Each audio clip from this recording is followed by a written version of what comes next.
With this video, I'm going to talk about how easy it is to attach to the emotions that come up throughout the day, throughout the week, throughout the month, that can actually make us take action on the exact opposite of what we're hoping for. And my hope for you at the end of this video is to maybe become more aware of when you start to let those emotions run you, and it can actually sway your habits. If I could give you some examples of how certain emotions can make you act a certain way or feel a certain way. Say I go to school and I don't do well on a test. I don't do well on a test. I get the test score back, and I start to think to myself, I don't know if this is ever going to, anything good is going to come out of this. I, maybe feel like a failure. I might feel, maybe not smart. And with those emotions and those feelings that I could be feeling, rather than letting it fuel me to, to study harder, or rather than letting this fuel me to succeed, it could, because I'm starting to believe these underlying emotions of, being a failure, I start to maybe act on those things. And therefore, what would a failure do? Maybe stay up too late, not do the homework. It's almost like giving up before even trying kind of feeling. Has anybody ever gone on like a diet for X amount of time, and maybe heavy emotions come up or something happens in your life where your emotions are starting to get the best of you? Well, you can either go two different ways with this one. It's either you're just not going to eat at all because your emotions, don't help you eat, so you're not going to be nourishing yourself. So that's one way of sabotaging ourselves. Or the other way, you let the emotions get to you, and you begin to overeat, and you start to eat the things that make you feel sick. Your stomach feels almost overly full, and you start to believe those thoughts, and see how believing the emotions that are coming up, you feeling like a failure with this diet. This is another scenario, is with a diet, because you're not eating, or you're overeating. You begin to believe that you're a failure.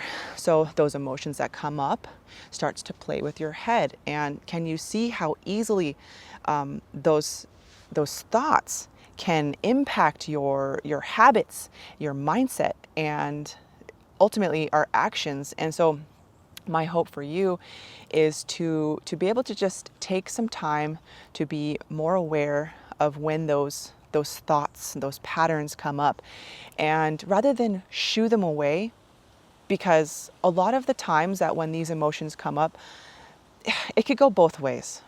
First, I want to ask, where were you just at?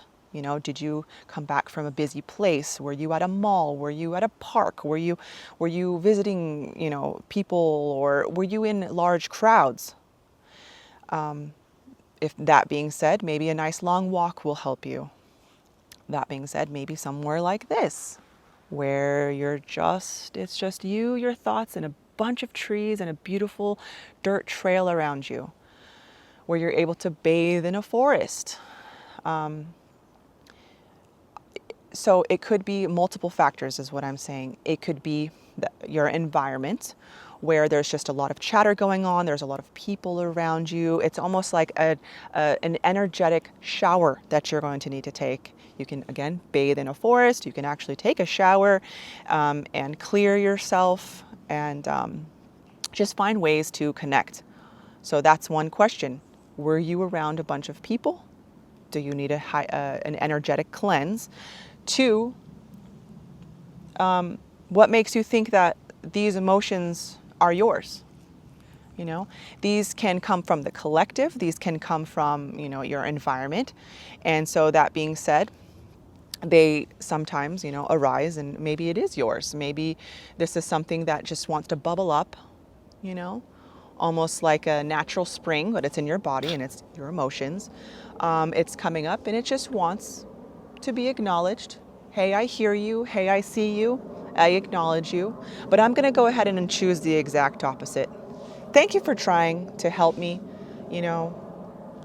protect me. These emotions are coming, if they're not from your environment or from the collective consciousness, they're going to be coming up from your body. Thank you. They want to be heard. They want to be loved on, and respectfully declined.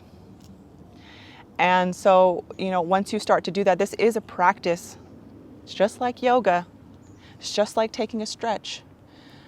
It's a practice. So you're going to slowly start to be able to use your intuition as to where this is coming from, and start to invest more in your health. And I'm excited to see how this will come about. So cute. For you. And my main focus is, don't attach yourself to the emotions that you're feeling. Again, sometimes they don't belong to you. They don't belong to you. They could be from your environment, and they could be coming up from you just wanting to be acknowledged. So rather than, smoking them away, drinking them away, fucking them away, maybe having sex, or, like hiding these, putting a Band-Aid on, a giant wound. Rather than doing that, finding ways to invest more in yourself. So I'm excited to see how this will impact you, and maybe leave a comment below if you're starting to notice these patterns within yourself, that they don't all belong to you, and how powerful or maybe empowering you might be feeling